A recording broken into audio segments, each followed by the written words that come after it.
علیہ السلام بھائیوں نے کنویں میں پھینک دیا. ایک روایت کے مطابق 40 سال بعد میرے رب کے فیصلے ہوتے ہیں.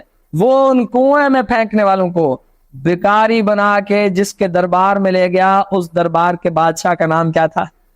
یوسف علیہ السلام. اب پھر لمبا واقعہ. اس کے بعد بھائیوں کو احساس ہوا کہ ہم سے غلطی ہوئی تھی, آئے اور اپنے بھائی یوسف علیہ السلام کو, باپ کو لے کے آئے, یوسف علیہ السلام کے سامنے سجدے میں گر گئے. تب سجدہ جائز تھا. آج یوسف بادشاہ ہے, اس کے سامنے اپنے جوان بھائیوں کا وہ ظلم موجود ہے کہ انہیں کنویں میں پھینکا. یہ زیادتی اور بھی بڑی بڑی زیادتی ہیں.